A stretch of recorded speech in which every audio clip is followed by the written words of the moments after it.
welcome to my presentation of the paper How to Handle Large Research Samples with Ground Theory that I wrote with my co-authors Dimitri Mortelmans, Sasha Spikic and Olivier Shaughnessy, in which I want to give you a dummy guide on how I performed a grounded theory analysis on a very large data set. Today I want to tell you a little bit more. First, I want to talk about how I ended up with this many interviews. There were 281 interviews, the largest one on which I worked, since I think it's not necessary for most qualitative researchers to use this many interviews. Then I will briefly discuss the ground theory methodology, but since we're short on time, I will only discuss it briefly and assume most of you know the essential thinking behind the ground theory methodology.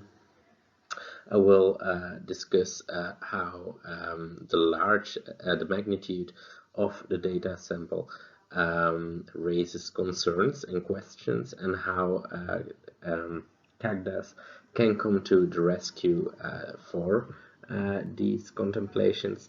Then I will end with a quick walkthrough through the process on how we did it, and I will open some questions that might inspire a discussion afterwards that I hope we can do in the online environment anyways. So first I start with a little bit of context. How did I end up with 281 interviews? Well, when I started my PhD, there were multiple narratives behind the idea that we could manage to get this many interviews in my PhD, which I did on single parenthood. And there were three main ideas behind it. The first one was that students of the introduction course on qualitative research needed training, and hence it motivates them to do an interview with a purpose, such as interviews that could be analyzed in a PhD project.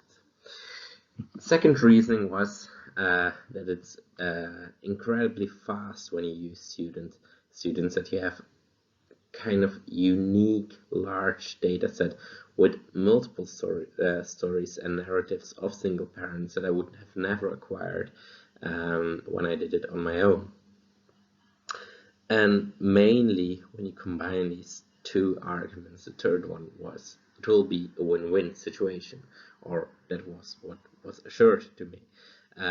Hence, I was a young researcher with the philosophy of Nike, just do it, and I started effectively to delve into these 281 interviews. And that was a lot, because if you would just pile them up in books, then my office would look something like the image I present to you at this point. It's very difficult to even read them all in depth, so how would you analyze them? And the second question is, how did I process them? And how did I process them with something I call a grounded theory analysis, which is a very time-consuming effort, or would be a time-consuming effort, and end up with my PhD that I present on the left-hand side. And that brings us to the core of what I'm talking about today. What is grounded theory, and what are main challenges that it brings forth with a large data set?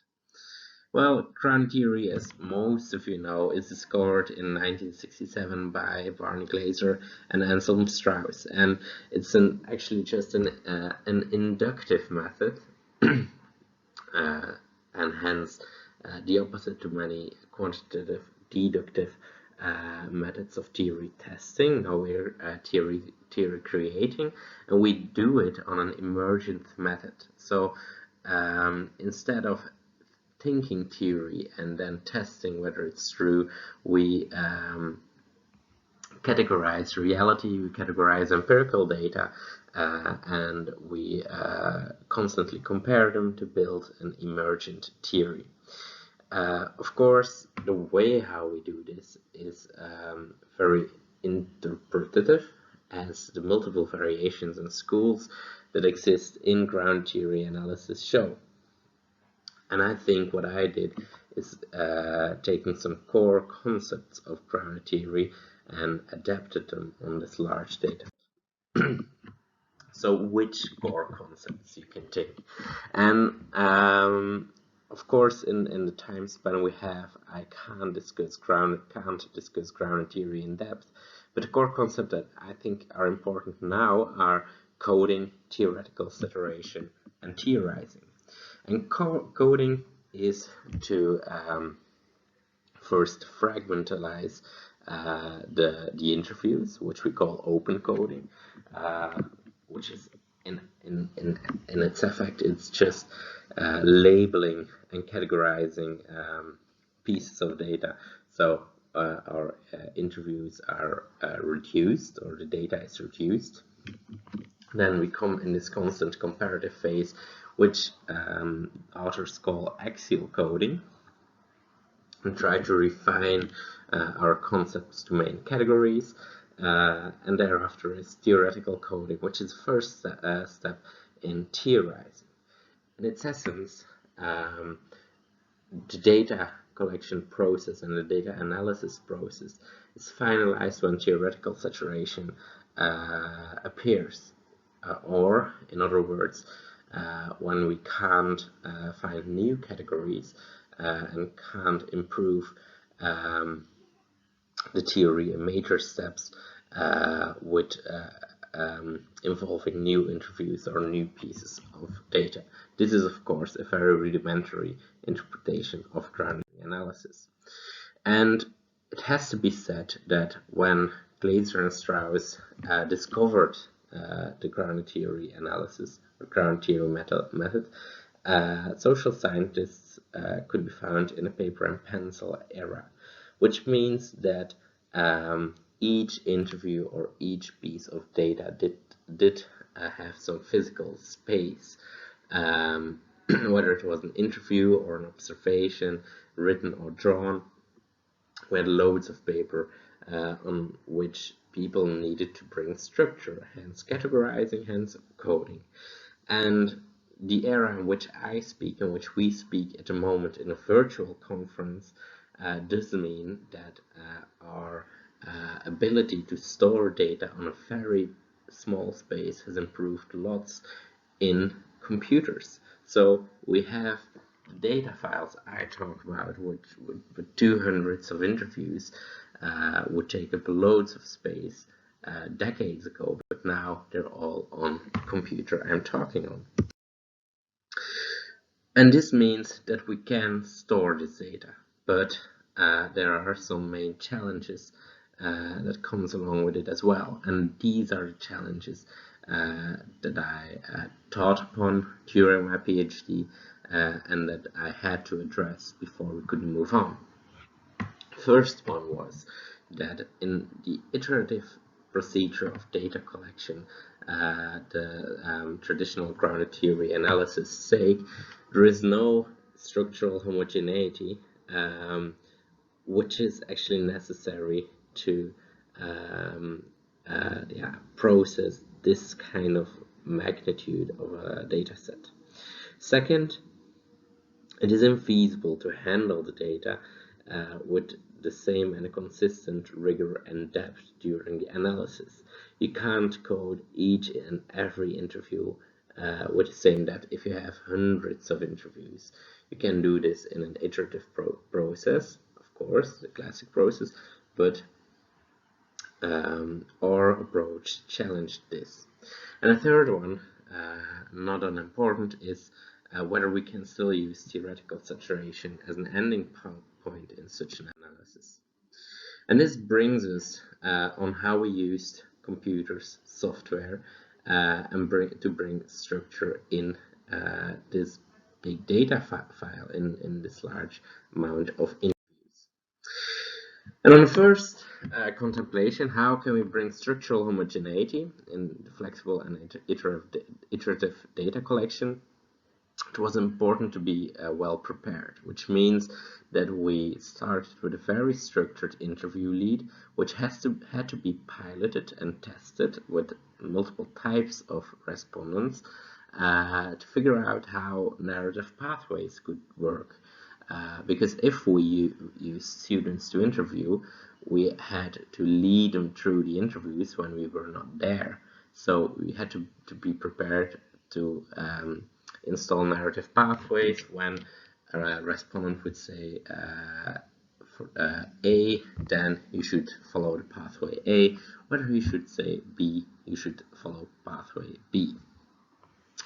And this allowed us also to have a very structured coding. Because we had a structured interview lead, we could use the questions, the major questions that were asked to the interviewees as a structure to code and to let students code first. And this would be very important in analysis, which I will discuss further on. Then there was also quality management needed, which we needed to do ex ante by training and ex post by controlling whether students had interviewed properly. Second contemplation is whether it is feasible to handle the data with a consistent rigor and depth. And here we did not code every interview in depth as you would do in traditional ground theory analysis. Instead, we used focused comparison by using coding queries, which is an MVivo jargon, the software program we used. We combined the structured codes from students with background characteristics to evoke certain stories. And this was also helped by the categorization via classification sheets. So we had background characteristics of respondents, and this way we could muster up theoretically interesting cases. As an example, we could ask ourselves the question, what is the narrative of single mothers older than 30 with a migration background on parental expectations? Then all these things were pre-coded. We had a code parental expectations, and we had background characteristics on which we could select certain interviews. And the third one is, what is the ending point? When do we know enough? When is our theory fully fleshed out? And normally, this is when nothing new can be added as the rationale of theoretical saturation. Instead, I think we can describe our way as that we are collecting pixels of a larger image. And the fundamental problem is that in this iterative process, there is a moment you don't find anything new. While when you have one-time data collection, you need to look closely. When do I see the full picture? Do I see people in the rain, for example, in this picture? And to solve this one, or to our answer on this contemplation, was a combination of theoretical querying, which I argued in the slide before, like combining classification sheets with coding queries, and respondent debriefing. So assembling the interviewees and asking, we see this picture, do you see yourself in it as well? And if they would say no, then you need to go back to the drawing board and resume your analysis work with your theoretical querying. This was the main story, I think. I have a quick walkthrough for you in which you can see the multiple steps, but I assume that you can pause the video here when you want it and walk through it yourself, because I also want to end with some discussion topics. I want to open a discussion with you, which is, first, what did we miss in our approach? What are important assets we should discuss? What is the most appropriate publication format to bring us forth? And can we still claim this is truly ground theory analysis? I thank you all.